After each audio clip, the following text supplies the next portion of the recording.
Very good morning. Radhe Radhe, जय श्री कृष्णा।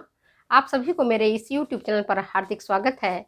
आज मैं आपको प्रिंसिपल्स ऑफ कम्युनिटी डेवलपमेंट, सामुदायिक विकास के सिद्धांतों के बारे में बता रही हूँ। पिछले वीडियो में हमने सामुदायिक विकास के फिलॉसफी के बारे में विस्तार से जाना है। इस वीडियो में आज हम सामुदायिक विकास के क्या सिद्धांत हैं उसके बारे में जानेंगे, और इसके बाद आप देखेंगे कि सामुदायिक विकास और प्रसार शिक्षा के सिद्धांतों में क्या फर्क है, क्या अंतर है। आज के इस वीडियो में हम देखते हैं कि सामुदायिक विकास का जो सिद्धांत है वो मुख्य सिद्धांत क्या है। ग्रामीणों के जीवन में खुशहाली लाना। ये वर्क किसके लिए हो रहा है? फॉर रूरल पीपुल के लिए हो रहा है। उन लोगों के लिए हो जो वंचित हैं, जो विकास के मुख्य धारा से काफी पीछे हैं, जो विकास की अंतिम सीढ़ी पर खड़े हैं। उनको ही उठा करके ऊपर लाना है ताकि वो मुख्य धारा से जुड़े, विकास के मुख्य धारा से जुड़े और फिर वो विकास में योगदान कर सके। तो मुख्य सिद्धांत क्या है हमारा? ग्रामीण जनता के जीवन में खुशहाली लाना। और इसके लिए खुशहाली कैसे आएगी? उनकी समस्याओं की पहचान करना, आइडेंटिफाई करना कि ग्रामीण जनता किन किन अभावों से जूझ रही है, कौन कौन समस्याएं उन्हें परेशान कर रही है, उन समस्याओं से कैसे निजात मिल सकता है, उनका हल कैसे ढूंढा जा सकता है। और उनके हल ढूंढने के लिए, उनकी समस्याओं के निराकरण के लिए, उनकी प्रॉब्लम्स के निदान के लिए, उनको जीवन को खुशहाल बनाने के लिए ही सामुदायिक विकास का सिद्धांत है। तो पहला क्या है? डिससेटिस्फैक्शन को उजागर करना, मतलब असंतुष्टि को उजागर करना। आप सुदूर ग्रामीण क्षेत्रों में चले जाओ, आप खुद देखोगे कि ग्रामीण जनता कितनी अभाव में जीवन को जीती है। तो उनको ये बताना है कि जो आपके अभाव हैं, इन अभावों से आप दूर रहिए, इन अभावों को हटाइए और जीवन में इन अभावों को हटा करके ही अपने जीवन को खुशहाल कर सकते हैं। वो कैसा जीवन जी रहे हैं ये उनको बताना है, और कैसा जीवन जीना चाहिए ये उन्हें बताना पड़ेगा। क्या उनके पास है, क्या है उनके पास, एंड व्हाट शुड बी, उनके पास क्या होना चाहिए ये बताना है। तभी वो समझ पाएंगे कि वास्तव में हमारे पास क्या था और क्या है और क्या होना चाहिए। जब इस अंतर को समझ जाएंगे तो खुद भी प्रयास करेंगे। तो उनका किस पर काम करना है? डिससेटिस्फैक्शन पर, असंतुष्टि पर काम करना है। सामुदायिक विकास का पहला प्रिंसिपल है, जिस दयनीय दशा में ग्रामीण जनता रह रही है, उस दयनीय दशा से उनको बाहर निकालना। दूसरा क्या है? कल्चर, कस्टम, ट्रेडिशंस को उनके ध्यान में रखना। कोई भी कार्यक्रम आप बनाएं, ग्रामीण जनता के भलाई के लिए बना रहे हैं, लेकिन ये ध्यान रखना होगा कि ग्रामीण जनता बहुत संवेदनशील होती है, बहुत सेंसिटिव होती है। अगर आप उनके रीति रिवाज के विरुद्ध, उनके संस्कृति के विरुद्ध, उनकी परंपराओं के चोट पहुंचाने वाले कार्यक्रम आप बनाएंगे, ग्रामीण जनता बिल्कुल उसको बर्दाश्त नहीं करेगी। वो अभाव में रहना पसंद करेगी, वो घास की रोटी खाना पसंद कर लेगी, लेकिन वो उन कार्यक्रम में कतई हिस्सा नहीं लेगी और ना उसको सफल होने के लिए कोई प्रयास करेगी और नहीं सफल होने देगी। इसलिए जब भी सामुदायिक विकास के कार्यक्रम बनाए जाते हैं तो ये ध्यान रखना होता है कि ग्रामीण जनता की जो परंपरा है, उनके जो रीति रिवाज है, उनकी जो संस्कृति है, उन पर विशेष ध्यान रखा जाए ताकि किसी भी ग्रामीण जनता के चोट ना पहुंचे। वो अपने, अगर उनके धर्म के अगेंस्ट जाकर के आप कोई कार्यक्रम बनाते हैं, उनके रीति रिवाज, उनके मूल्यों के अगेंस्ट जाकर के कोई बनाते हैं, तो वो सामुदायिक विकास कार्यक्रम में भाग ही नहीं लेंगे, बल्कि विफल होने में खूब सहयोग करेंगे। तो ये ध्यान रखें कि जब भी सामुदायिक विकास कार्यक्रम हम भी बनाएंगे तो उनके मूल्यों के, उनके संस्कृति के, उनके रीति रिवाज को माइंड में रखेंगे। इसके बाद है नीड बेस्ड प्रोग्राम। ग्रामीण जनता जिसके लिए आप कार्यक्रम बना रहे हैं, सामुदायिक विकास कार्यक्रम अगर करना आप चाहते हैं, तो उनका उनका सिद्धांत है नीड बेस्ड होना चाहिए, आवश्यकता से आधारित होना चाहिए। आवश्यकता को पहचानना पड़ेगा कि उनकी क्या आवश्यकता है, और फिर आवश्यकता को पहचान करके, उनके आइडेंटिफिकेशन करके, उनकी ज़रूरतों की पहचान करके कार्यक्रम आपको बनाना चाहिए। नीड बेस्ड उनका प्रोग्राम है। तो सिद्धांत क्या है? Need based program. इसके बाद है फॉर्मल एंड इनफॉर्मल मेथड से प्रोग्राम को आयोजित करना। सामुदायिक विकास कार्यक्रम का एक सिद्धांत है कि उनको औपचारिक शिक्षा भी दें और अनौपचारिक शिक्षा भी दें।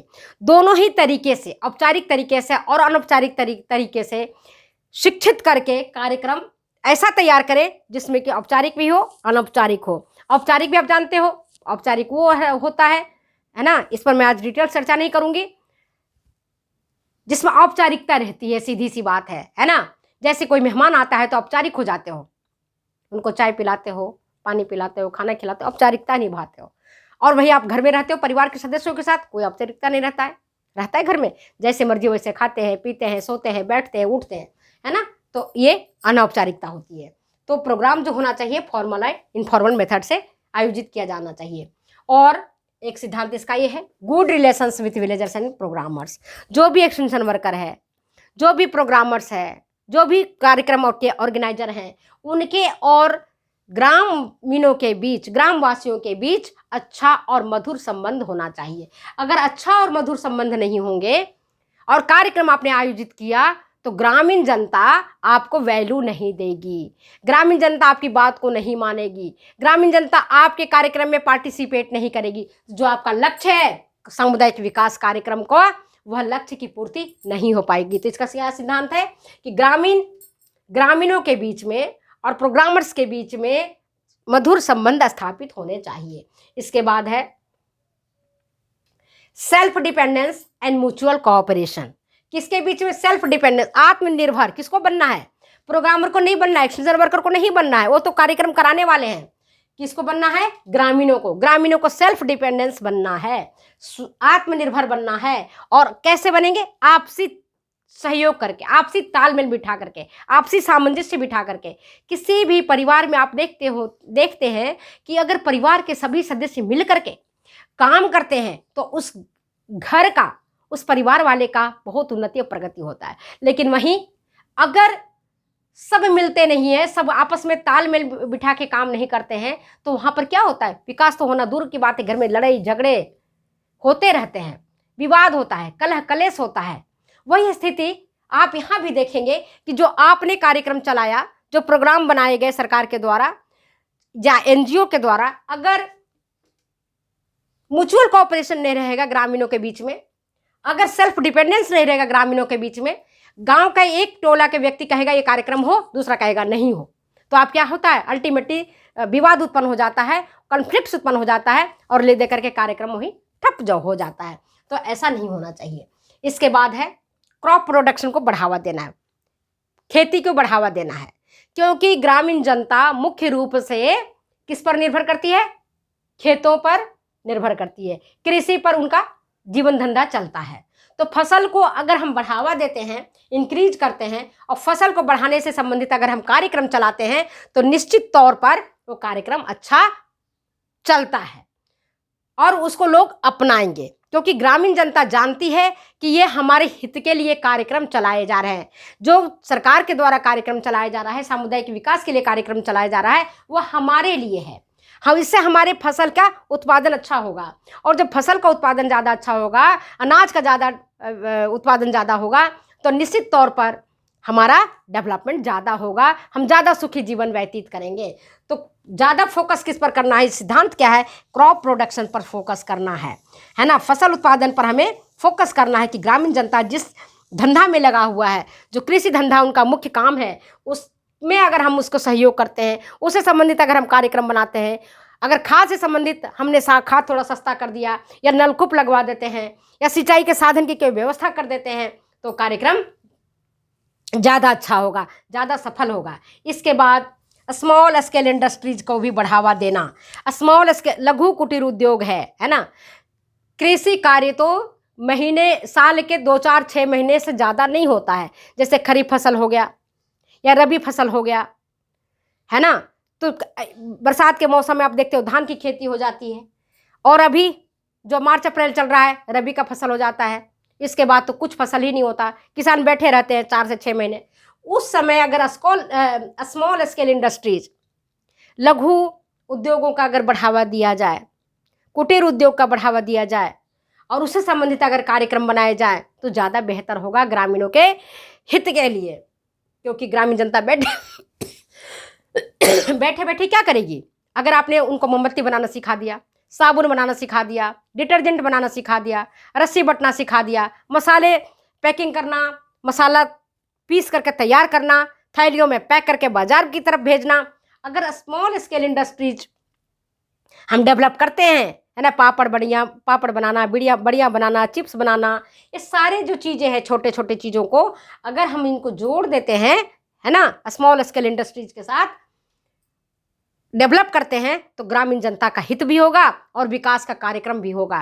क्योंकि जो सरकार चाहती है कि जो एनजीओ चाहता है कि विकास हो, तो विकास तब होगा जब हर हाथ को काम मिलेगा।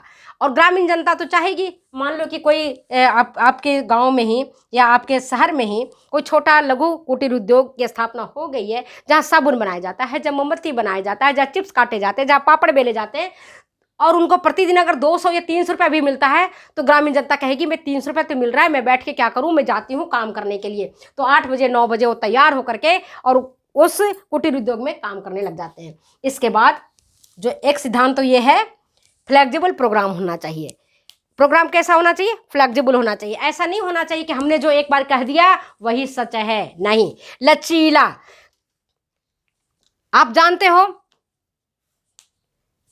कि प्रसार शिक्षा में जो शिक्षा दिया जाता है वो फ्लेक्सिबल होना चाहिए, रिजिड नहीं होना चाहिए। ऐसा नहीं होना चाहिए कि आज कई किए हैं प्रोग्राम तो आज ही होना चाहिए। अगर जरूरत पड़ गया, ग्रामीण उस प्रोग्राम में भाग नहीं ले रहे हैं तो उसको क्रॉस कर देना चाहिए, कल प्रोग्राम को आयोजित किया जाना चाहिए। अगर आपने सोचा कि हमने 11 बजे मीटिंग रखना है, अगर ग्रामीण जनता 11 बजे अपने खेतों में इन्वॉल्व है, शादी विवाह का मौसम है, आपने शादी विवाह के फंक्शन में इन्वॉल्व है, तो आपको उस प्रोग्राम को उस दिन नहीं आयोजित किया जाना चाहिए। प्रोग्राम आपका फ्लेक्सिबल होना चाहिए, लचीला होना चाहिए, जब ग्रामीणों की सुविधा हो। क्योंकि प्रोग्राम अपने लिए नहीं कर रहे हैं, ये प्रोग्राम किसके लिए हो रहा है? ग्रामीणों के लिए हो रहा है। तो जब ग्रामीण आपको समय देंगे, जब ग्रामीण को समझ में आएगा, उनको समझाने के लिए और उनके हित के लिए आप काम कर रहे हैं, जब उनको पता चल जाएगा कि हमारे हित के लिए, हमारे लिए ही कार्यक्रम किया जाता है, तब वो भाग लेंगे। इसलिए प्रोग्राम आपका फ्लेक्सिबल रखना चाहिए। अभी जैसे मॉर्निंग का टाइम है, 8 साढ़े 8 बज रहा है, अगर इस समय हम जाके ग्रामीण जनता के पास चले जाओ और आपको कि हम आपको तो बढ़िया बनाना सिखा रहे हैं जी, या पेटीकोट काटना सिखा रहे हैं, या ब्लाउज काटना सिखा रहे हैं, कोई भी ग्रामीण औरत आपको हेल्प नहीं करेगी। वो कहेगी भैया अभी मेरे पास बहुत काम है, अभी मैं आपको समय नहीं दे पाऊंगी, टाइम को नहीं, समय नहीं है, अभी मुझे बच्चों का स्कूल भेजना है, अभी नाश्ता बनाना है, अभी घर के साफ सफाई करने हैं, अभी झाड़ू लगाने। विश्वास नहीं हो तो जाके देख लेना, कोई आपकी मदद नहीं करेगी। मदद कब करेंगे? जब आप फ्री रहोगे। आप देखते होंगे कि जो धार्मिक कार्य आयोजन किए जाते हैं वो कब कराए जाते हैं? शाम में, अक्सर 3 से 5 के टाइम में, 5 से 7 के टाइम में, ताकि सारी जनता फ्री हो जाए अपने काम से, घरेलू काम से जब फ्री हो जाएगी तभी वो कार्यक्रम में पार्टिसिपेट करेगी, है ना। फ्लेक्सिबल कार्यक्रम होना चाहिए। इसके बाद एक इम्पॉर्टेंट प्रिंसिपल है, बाहरी लोगों का हस्तक्षेप और दबाव नहीं होना। अगर बाहरी लोग हस्तक्षेप करेंगे कार्यक्रम में और दबाव डालेंगे तो सोचो कार्यक्रम विफल होगा, कार्यक्रम कभी सफल नहीं होगा। तो अगर कार्यक्रम को सफल बनाना है तो बाहरी लोगों का जो दबाव है और जो हस्तक्षेप है उसको हटाना पड़ेगा। तो आज मैंने आपको सामुदायिक विकास के महत्वपूर्ण सिद्धांतों के बारे में चर्चा किया है। अगर ये वीडियो आपको अच्छी लगती है तो प्लीज़ शेयर करें, कमेंट करें, सब्सक्राइब करें। फिर मिलते हैं अगले वीडियो में अगले एपिसोड के साथ। तब तक दो जाने की इजाज़त, बाय बाय।